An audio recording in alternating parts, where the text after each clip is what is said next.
행복한 안식일입니다. 잔잔한 찬양으로 또 하나님께 영광 돌려주시고 또 저의 심령을 하늘로 향할 수 있도록 도와주셔서 감사합니다. 오늘 함께 살펴볼 은혜 말씀 요한복음 9장의 말씀입니다.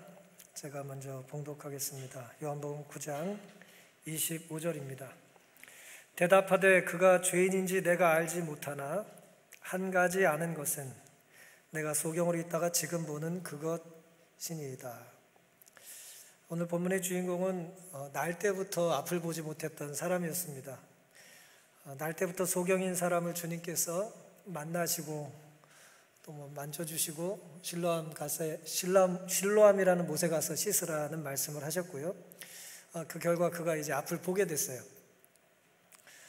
어떤 분들은 이 사건에서 진흙을 잘 바르고 물에 잘 씻으면 된다고 치료법을 주장하는 분들도 아주 드물게 있습니다만은 핵심은 그것은 아니죠. 예수님께서 그를 고쳐주신 건데요. 문제는 그날이 안식일이었어요. 오늘 같은 안식일이었습니다. 놀라운 기적이 언제 일어났다고요? 안식일에 벌어졌어요. 좋아요, 안 좋아요? 복권이 당첨됐는데 안식일에 누가 복권을 산 거야? 안식일이에요. 안식일에 누가 날 때부터 앞을 보지 못하던 사람이 난생 처음 눈을 뜬 거예요. 근데 그날이 하필 안식일이었습니다. 유대인들에게는 이 날 때부터 앞을 보지 못했던 사람이 앞을 본 사건보다 그날이 언제였다고요? 그날이 안식일이었기 때문에 문제가 된 것입니다. 바르는 것도 문제고 걸어간 것도 문제고 씻은 것도 문제고 이제 문제로 삼은 것이죠. 오늘 과정 공부에서 안식일에 논쟁이 됐던 예수님과 유대인들과의 이야기를 공부를 하셨겠습니다만 그런 관점으로 이해하시면 되겠어요. 유대인들은 안식일에 눈을 뜬 이 사람의 이 어떤 활동을 혹은 그를 치유해 주신 예수님의 기적 베푸심을 용납할 수가 없었던 겁니다. 저는 오늘 한 가지 아는 것은이라고 하는 이 본문의 내용을 중심으로 말씀을 드리려고 합니다. 한 가지 아는 것은 오늘 우리가 어떤 것을 안다 혹은 모른다고 말할 때 이 알에 있어서 이제 장애물이 좀 있어요. 내가 더 잘 알 수 있고 더 깊이 알아야 알 수 있는데 그 알을 막는 장애물이 있습니다. 오늘 본문이 우리에게 주는 첫 번째 장애물은 편견이라는 장애물이 되겠습니다. 오늘 우리는 각자 내 나름대로의 생각이 있어요. 선입견이 있고 말 그대로 편견이 있어요. 편견은 무슨 뜻이에요? 치우쳤다는 얘기죠. 그렇죠? 치우친 견해가 있는 겁니다. 누가 그랬냐면 제사장들과 바리새인들이 그랬어요. 요한복음 9장 1절부터 보시면 이런 말씀이 있습니다. 예수께서 길 가실 때에 날 때부터 소경된 사람을 보신지라. 소경은 예수님을 볼 수 없었죠. 누가 소경을 본 거예요? 보실 수 있는 예수님이 소경을 보신 거예요. 우리 영적인 삶도 다 마찬가지예요. 우리가 하나님을 보지 못해요. 하나님이 보여주셔야 우린 볼 수 있습니다. 그리고 보여주신 만큼만 보는 거예요. 날 때부터 소경된 사람을 예수님이 보셨습니다. 2절 제자들이 물어 가로되 랍비여 이 사람이 소경으로 난 것이 네 죄로 인함이오니이까 자기오니이까 그 부모오니이까. 질문 자체가 어때요? 질문이 맞는 질문이에요? 잘못된 질문이에요? 질문이 옳지가 않아요. 잘못된 질문을 맞는 줄 알고 하고 있어요. 유대인들의 고정관념 속에 편견 속에는 사람이 아프고 병이 들면 뭐 때문이라고 생각해요? 죄 때문에 아프다고 생각한 거예요. 죄 때문에 병이 든 거라고 생각한 겁니다. 예수께서 대답하시되 이 사람이나 그 부모가 죄를 범한 것이 아니라 죄 때문에 아픈 게 아니라는 거예요.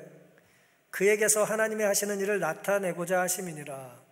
번역이 조금 이렇게 좀 오해 살 만한 번역이 좀 됐습니다만은 마치 이제 우리 번역본은 이 사람이 아파야 하나님이 어떤 분인지가 드러난다 그런 식으로 이제 이해가 되잖아요. 마치 아픈 이유가 원인이 하나님 때문인 것 같이 이제 어쨌든 또 말씀을 또 하신 것처럼 되는데 실제 이 원래 의미는 그런 의미가 아니고요.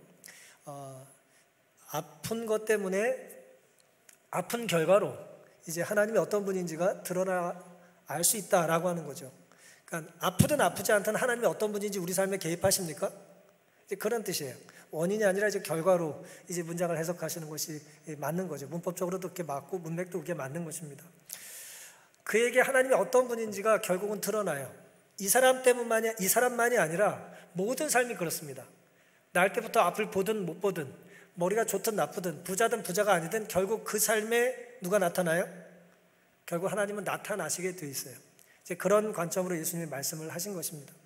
하지만 편견에 치우친 제자들, 또 바리새인들은 고정관념을 가지고 그렇지 않다고 생각을 했던 것이죠.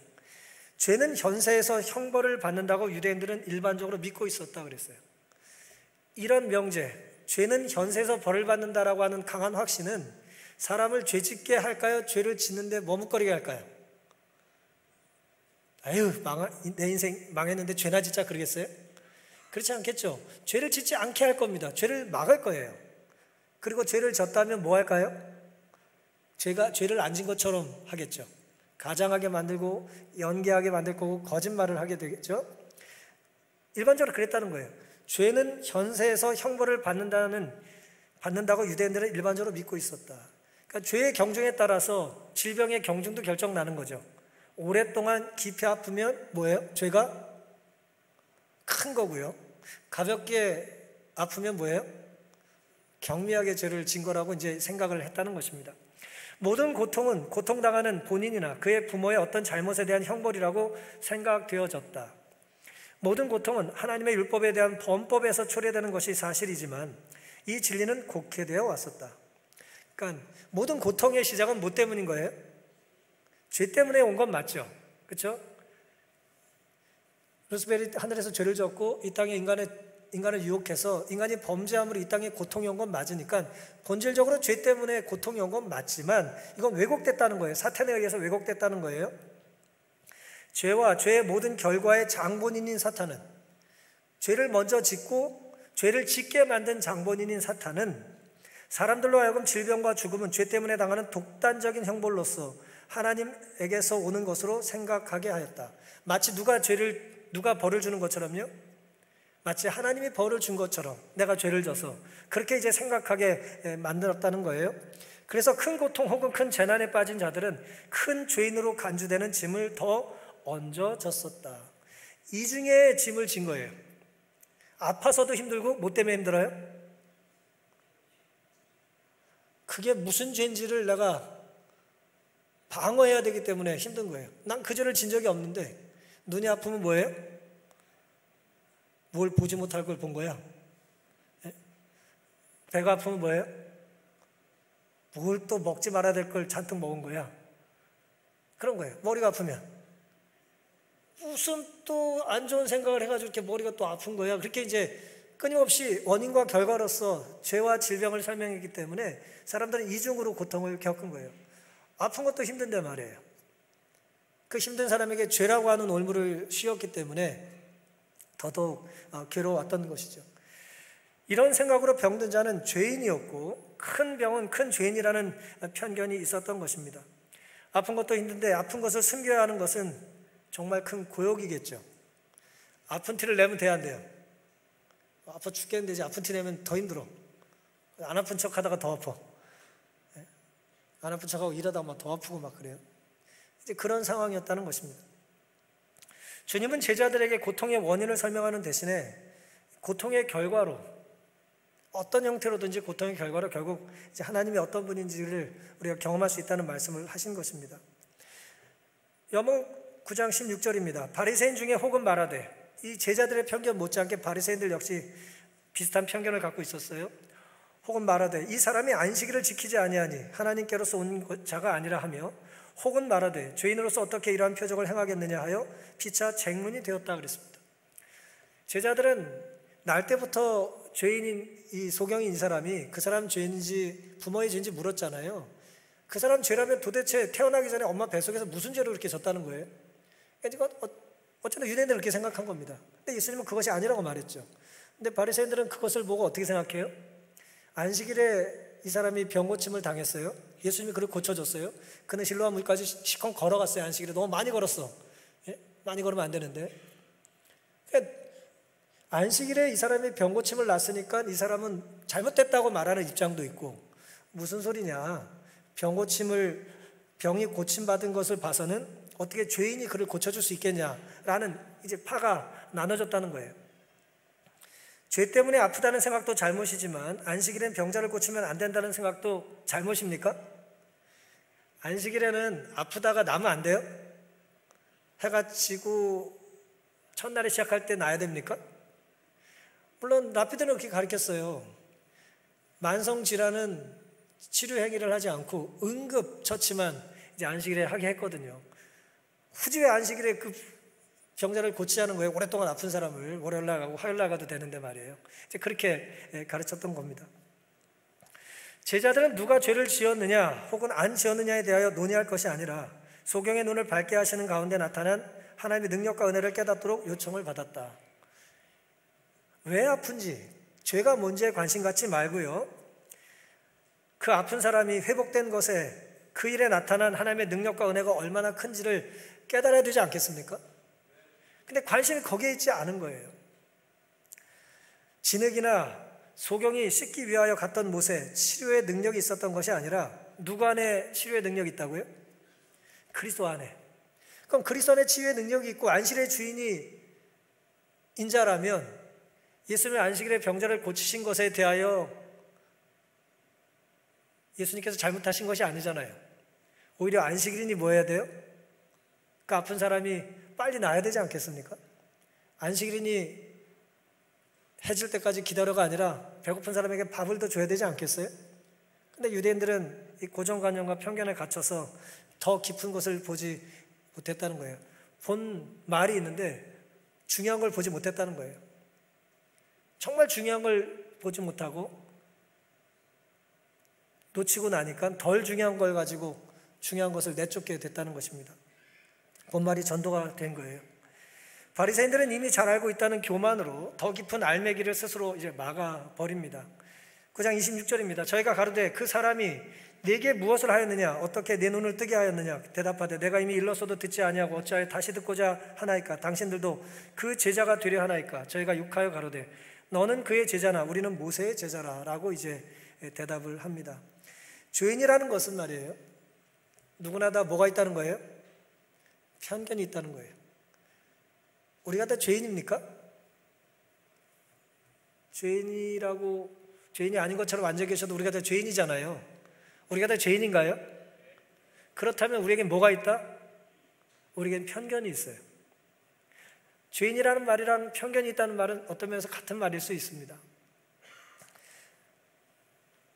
편견이란 균형을 잃기 때문에 벌어지는 일이잖아요.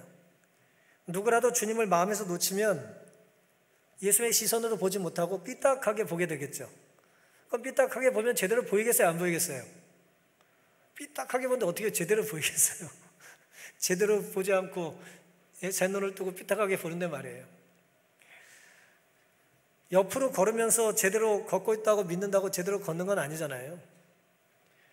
오늘 우리의 영적인 삶에 있어서 우리에게 편견이 있다는 것을 인정하고 또 우리의 선입견이 그리스도의 사랑과 주님의 복음을 온전히 이해하지 못하고 있다는 것을 우리가 고백하면서 할 수 있는 겸손이 있게 되기를 간절히 바랍니다.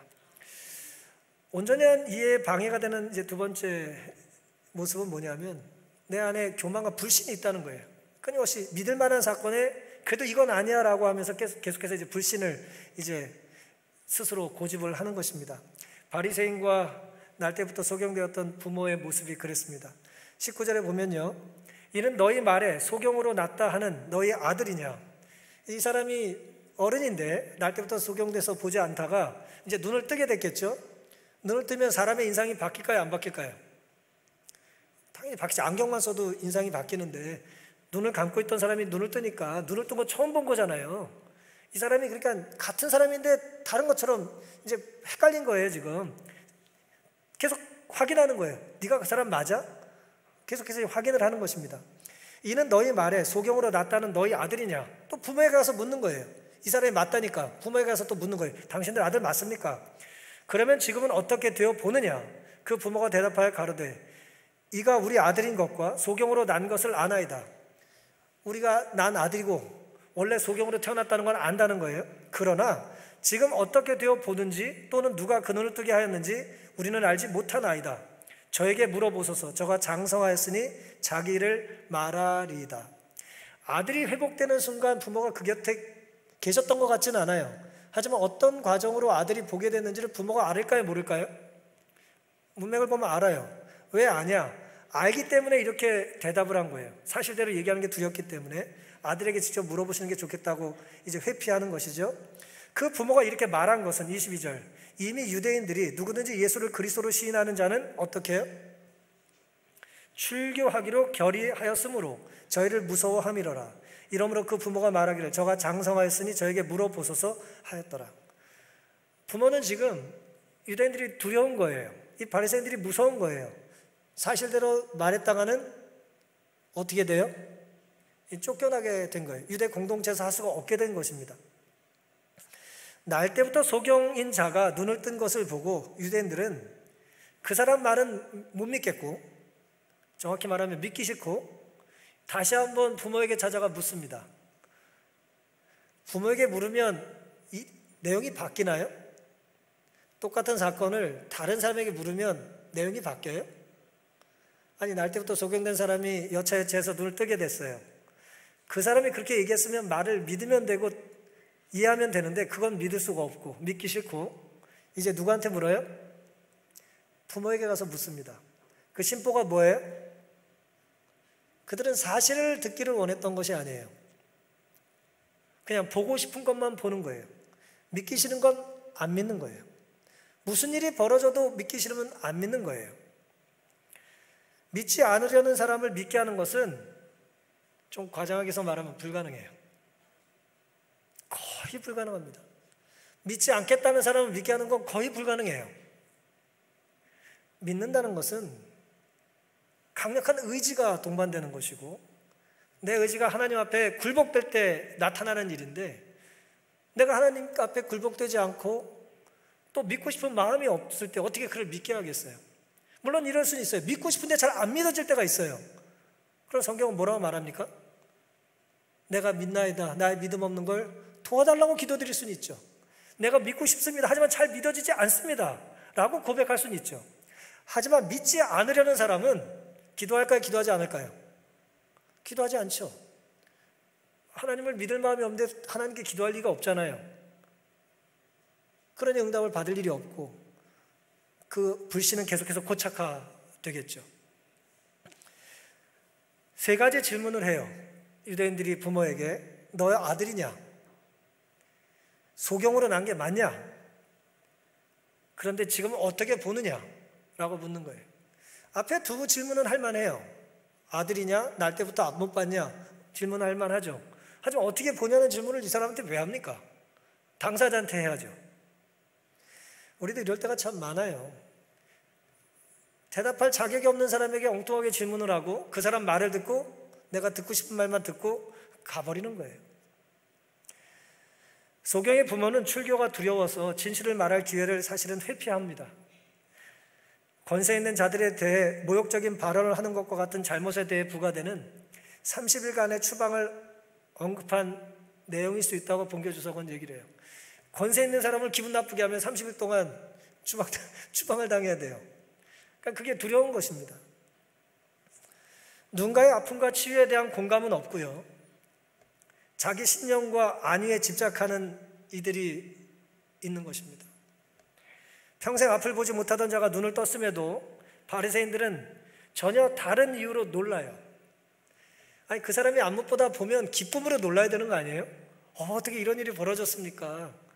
예수님 어떻게 당신의 눈으로 이렇게 놀랍게 고쳐주셨습니까? 뭐 그렇게 놀라야 되는데 안식일에 앞을 봐? 다시 감어? 이제 그렇게 정신나간 생각을 하는 것입니다. 안식이니까 굶어야 되고 안식이니까 울어야 되고 안식이니까 말이에요. 기뻐하면 안 돼요. 그것도 못 참어? 해만 질 때까지 그걸 못 참어? 그러면서 이제 계속해서 그 사람의 구원에 대하여 이제 공격을 하고 이제 압박을 가하는 것입니다. 바리새인들도 병이 나은 사실에 놀라지 않을 수는 없었다. 그렇지만 그들은 전에 없이 증오심으로 가득 차게 되었는데 누군가의 구원을 보고 증오심이 가득 찼어요. 그 이유는 그 이적이 안식일에 행해졌기 때문이었다. 그 젊은이의 이웃들과 그가 전에 눈멀었던 것을 아는 사람들은 이는 앉아서 구걸하던 자가 아니냐고 말하였다. 그들은 의심스러운 듯 그를 바라보았다. 왜냐하면 그의 눈이 열렸을 때 그의 용모가 변화되고 밝아져 그가 마치 다른 사람처럼 보였기 때문이다. 충분히 그럴 수 있습니다. 거렁뱅이 같은 분을 예를 들어 목욕을 시키고 옷을 깔끔하게 갈아입히면 그 사람 같기도 하고 아닌 것 같기도 하고 그러잖아요. 그렇죠? 머리 헤어스타일만 조금만 바꿔도 사람 분위기 바뀌지 않습니까? 그렇죠? 여자분들은 뭐 이렇게 뭐 하면 많이 바뀌잖아요. 그렇죠? 많이 바뀌어요. 같은 사람 같은데 안 같은 사람 같고 말이에요. 예? 모발에 양 따라 또 다르기도 하고요. 많이 달라요. 사람의 이미지라는 것이. 그의 용모가 변화되고 밝아져 그가 마치 다른 사람처럼 보였기 때문이다. 그럼 보세요. 다른 사람처럼 보이면 우리가 보여야 될 반응은 어때야 될까요? 기뻐해야 돼요? 슬퍼해야 돼요? 기뻐해야죠. 너무 멋있어졌다. 당신의 온전한 모습이 이런 모습이군요. 당신이 눈이 떠지니까 정말 너무 잘생겨졌습니다. 여러 긍정적인 반응을 얼마든지 보일 수 있었는데 이 사람들은 뭐예요? 증오심이 가득했다는 거예요. 불쾌했어요. 병자가 회복된다면 증오심이나 의심 대신에 축하와 감사의 시선을 보여야 맞지 않아요? 누군가 좋은 일이 많아졌어요. 저 사람 일이 잘 풀려. 그럼 어떻게 해야 돼요? 기뻐해야 되잖아요. 놀랍다. 물론 약간의 질투가 있을 수는 있겠지만 어차피 우리는 앞을 잘 보고 있으니까 안 못 보던 사람이 처음 눈 떴는데 뭐 질투할 일은 없잖아요. 축하해 줄 수 있잖아요. 기뻐할 수 있지 않습니까? 근데 기분이 나쁜 거예요. 바리새인들의 영적인 상태는 사실은 영적인 소경과 다를 바가 없었어요. 못 보고 있는 거예요. 보고 싶은 것만 봤기 때문에 보기 싫은 것은 보이지가 않았습니다. 본인이 소경으로 있다가 시력을 회복하였다고 선언하였지만 바리새인들은 그들 자신의 오류를 인정하기보다는 차라리 그들의 눈으로 본 증거를 부정하고자 하였다. 선입견은 아주 강력하였고 바리새인들의 의는 아주 왜곡된 것이었다. 의롭다고 하지만 이건 왜곡된 거고 옳지 않은 거예요. 그들의 눈으로 본 증거를 부정했습니다. 어리석죠? 오늘 우리는 그럴 때가 없습니까?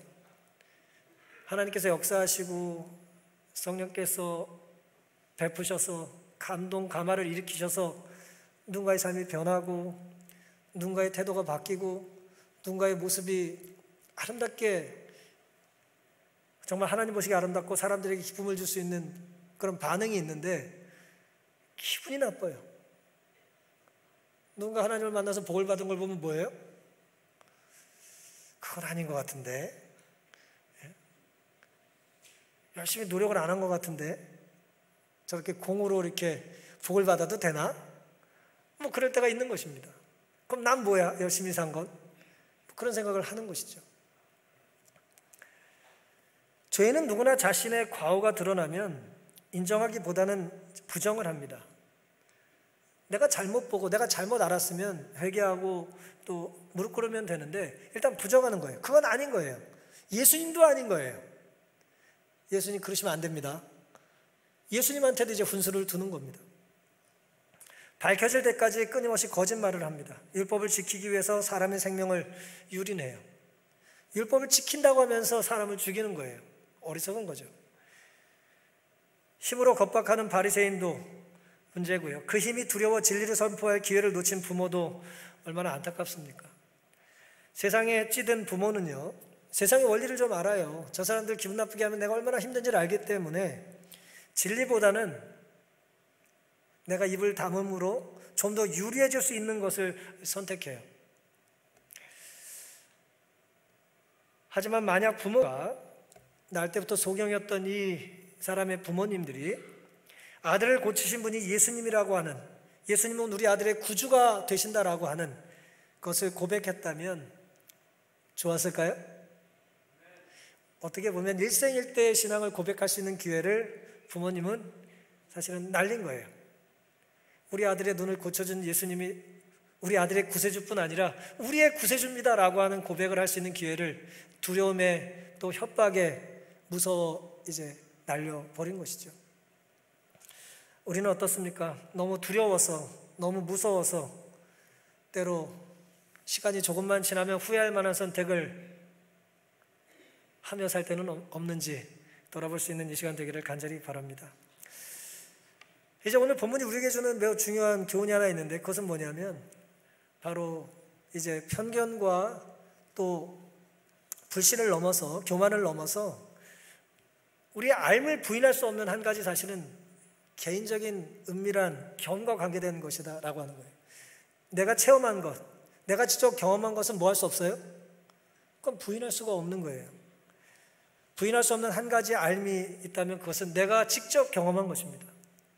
24절입니다. 이에 저희가 소경되었던 사람을 두 번째 불러 이르되 너는 영광을 하나님께 돌리라. 우리는 저 사람이 죄인인 줄 아노라.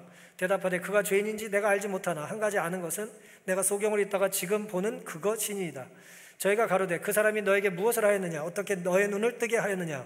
대답하되 내가 이미 일렀어도 듣지 아니하고 어찌하여 다시 듣고자 하나이까? 당신들도 그 제자가 되려 하나이까? 염장을 지르고 있어요 지금. 아주 지혜로워요 이 사람이. 앞을 보지 못했지만 이 사람은 굉장히 지적으로 혹은 어떤 정서적으로 굉장히 성숙한 사람인 걸 알 수 있어요. 틀린 얘기를 하나도 안 하고 맞는 얘기를 지금 계속하고 있잖아요. 저희가 욕하여 가로되 이 바리새인들, 배운 게 많고 아는 게 많은 사람이 이 사람을 상대로 이기질 못하니까 화를 내요. 욕하여 가로되 너는 그의 제자나 우리는 모세의 제자라. 하나님이 모세에게는 말씀하신 줄을 우리가 알거니와 이 사람은 어디서 왔는지 알지 못하노라. 바리새인이 아는 게 있습니까? 아는 게 있어요. 자기들이 알고 싶은 건 안다고 말해요. 하지만 예수님이 어떤 분인지는 뭐하고 있어요? 알 마음이 있어요, 없어요? 알 마음이 없습니다.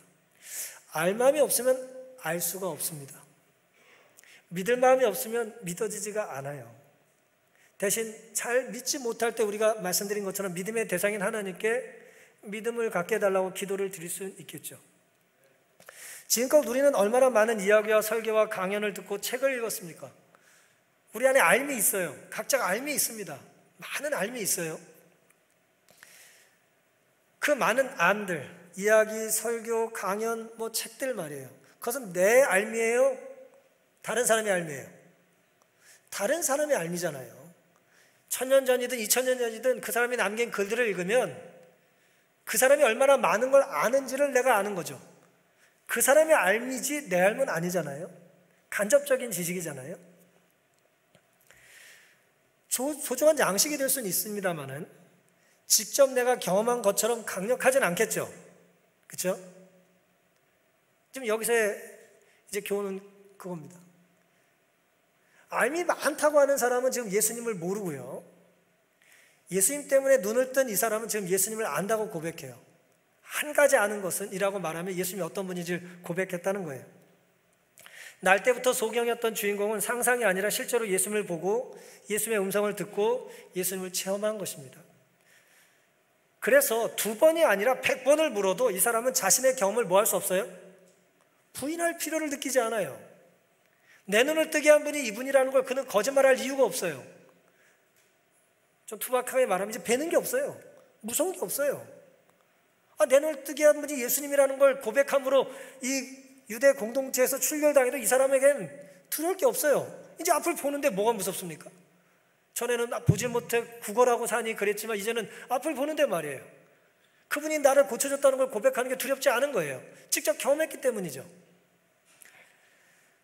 유대인들이 우리는 저 사람이 죄인인 줄 아노라며 앓음을 자랑할 때 소경은 오히려 그가 죄인인지 내가 알지 못하나 한 가지 아는 것은 이라며 자기가 경험한 확실한 것을 이제 언급을 하는 거예요. 안다고 자랑하는 유대인들은 죄는 이적을 행할 수 없다는 의문을 풀지 못했지만 소경은 훨씬 더 영리하게 자신의 입장을 강력하게 드러냅니다. 안식일에 병자를 고치면 죄인이라는 유대인들의 편견에 밀리지 않고 소경은 한 가지 아는 것으로 충분했어요.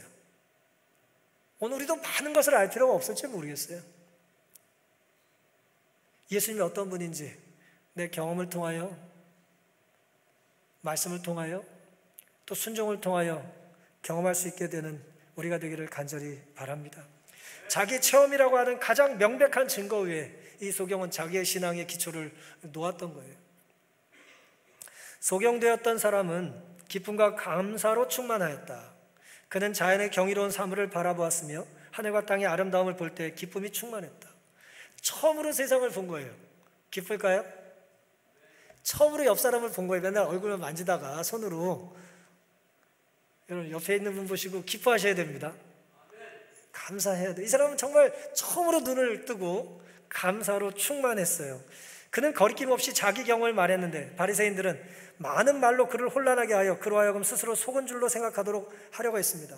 사탄이 그렇게 한 거죠. 사탄과 그의 악한 천사들은 바리새인들의 편에 서서 그들의 힘과 교활함을 인간의 이론과 연합시켜서 그리스도의 가마를 소멸시키려고 하였다. 그들은 많은 사람의 마음 가운데서 깊어져 가고 있는 확신을 둔하게 하였다.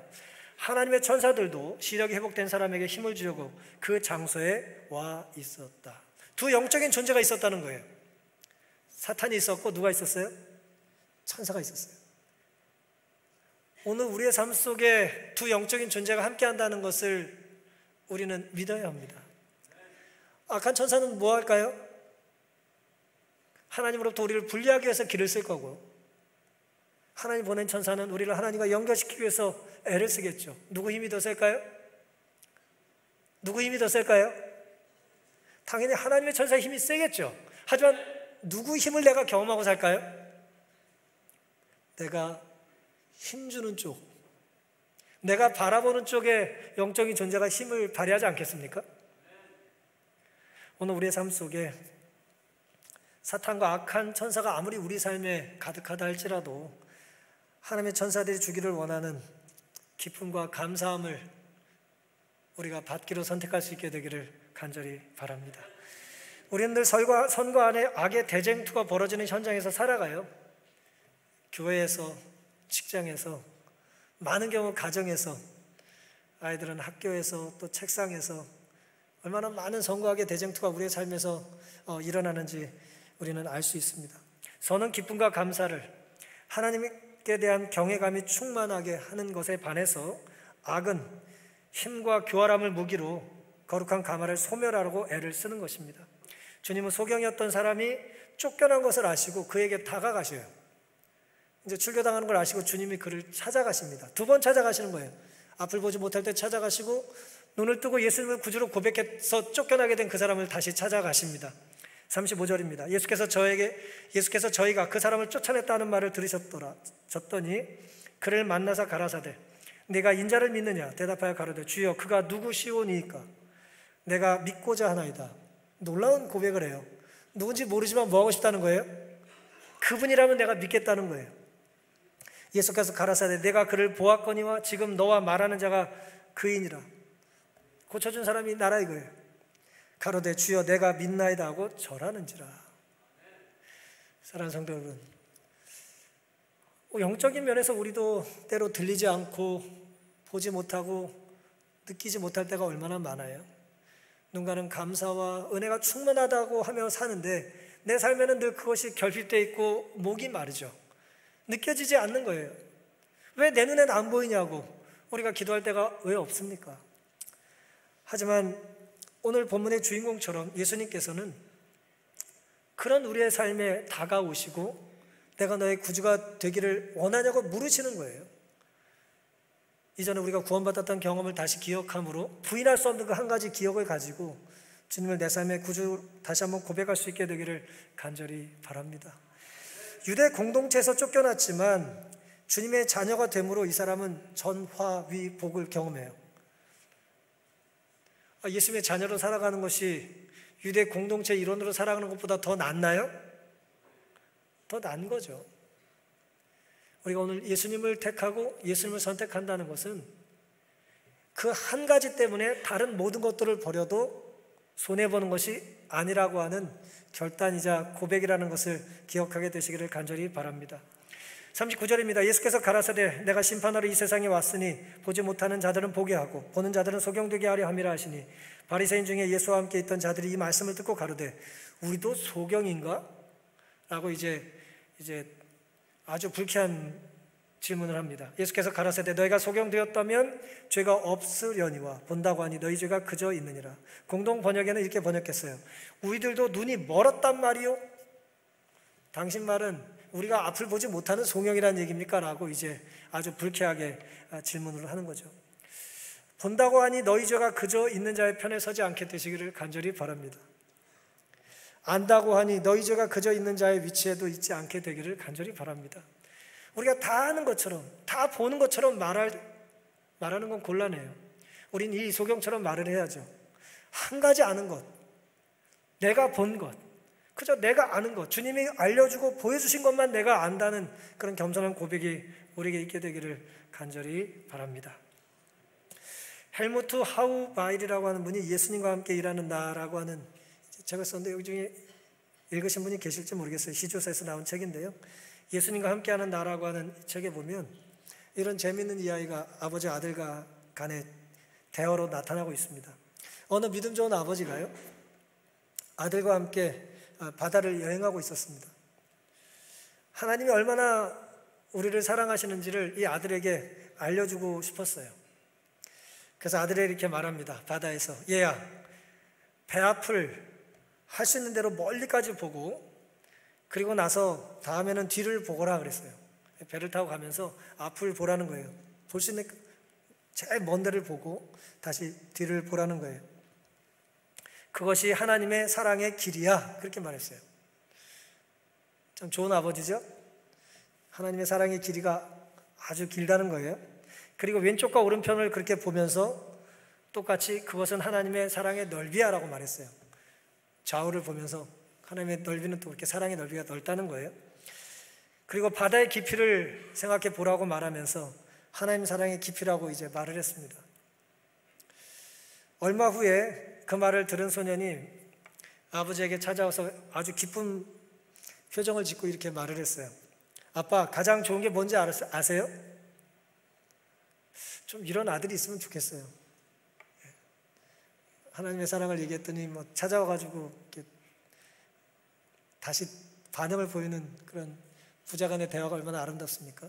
가장 좋은 게 뭔지 아세요? 라고 말하면서 이렇게 말했어요. 우리가 그 한가운데 있다는 것입니다. 하나님의 사랑이 끝이 있어요, 없어요?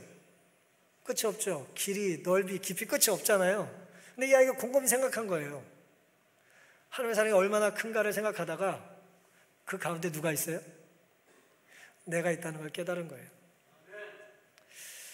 사랑하는 성도 여러분, 우리도 하나님의 사랑이 한가운데 있다는 것을 의심하지 않고 살게 되시기를 간절히 바랍니다.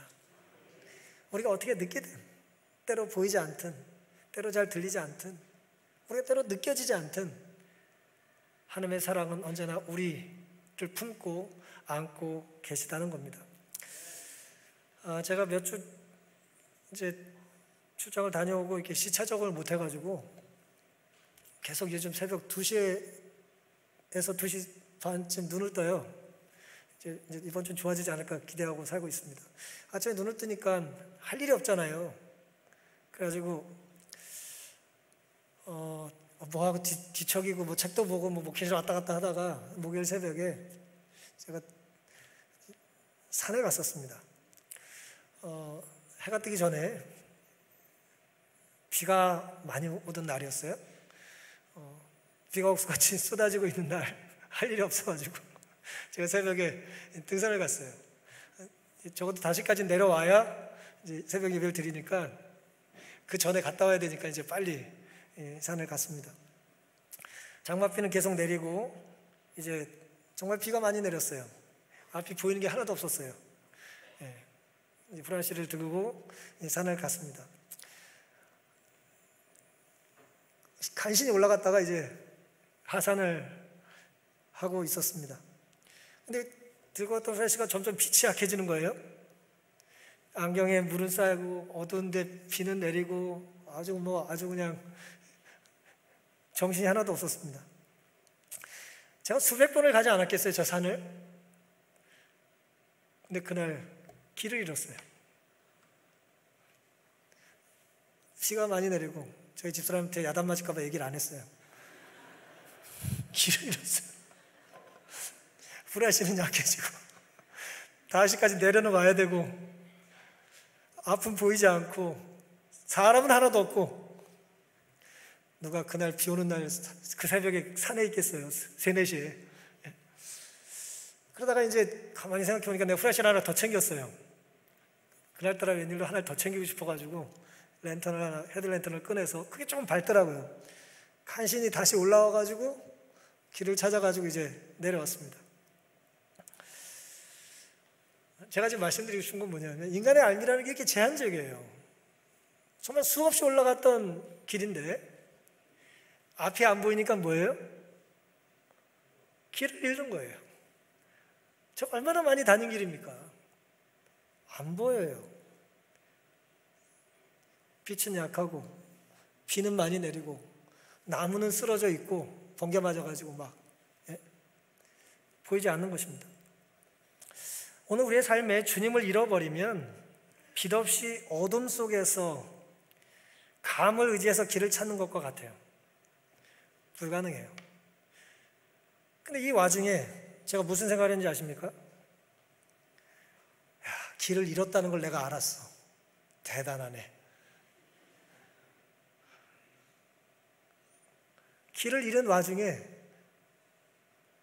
잘났다는 거예요. 오늘 우리의 모습이 이렇습니다. 보이지 않는 길에 우리가 무엇을 의지하든 주님이 아니면 우리는 다시 길을 찾는 것이 불가능합니다.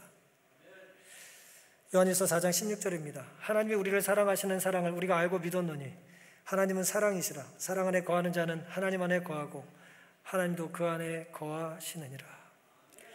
하나님 우리를 사랑하시는 사랑을 여러분 개인적으로 경험해 보신 적이 있으십니까? 개인적인 경험이 없이 이 자리에 앉는 것은 불가능한 거예요. 우리는 언젠가 사랑을 경험했기 때문에 이 자리에 있는 것입니다. 문제는 그 기억이 약해진다는 거예요. 흐릿해지는 거예요. 그때 우리가 다시 선택해야 되는 건 어느 쪽입니까? 나에게 처음 사랑을 주신 그분에게 다시 내 삶의 방향을 고정하는 거예요. 그 사랑을 우리가 다시 받아야 됩니다. 그 빛을 다시 누려야 되는 거예요. 그래서 아이의 이야기처럼 하나님의 사랑이 아무리 크고 아무리 넓어도 내가 그 한가운데 있다는 믿음의 고백이 없다면 나와 상관없는 것처럼 오늘 우리의 삶 속에 하나님이 살아계시고 그 사랑의 하나님이 우리를 그분의 사랑의 한가운데 눈동자처럼 지키신다는 것을 믿음으로 고백하며 살 수 있게 되기를 간절히 바랍니다. 온전한 것을 경험하면 다른 것은 사실은 필요가 없어요. 한 가지면 족한 것입니다. 다수를 따라 자꾸 악을 행하고 싶은 것은 이 한 가지가 빠졌기 때문이에요. 한 분, 예수 그리스도가 우리 안에 거하심으로 편견과 불신을 극복하고 개인적으로 주님을 만나는 경험이 우리에게 더 깊어질 수 있게 되기를 간절히 바랍니다. 우리는 앞을 제대로 보지 못해도 풍랑치는 우리 인생의 바다 한가운데 누가 계세요? 하나님이 계십니다. 우리와 함께 계시고 우리를 가장 안전한 곳으로 인도하십니다. 그 사랑의 하나님께서 우리는 잘 보지 못해도 하나님 우리를 잘 보고 계시다는 것을 믿음으로 고백하고 감사하시면서 한 주 살아가게 되시기를 바라면서 오늘 말씀을 마치겠습니다.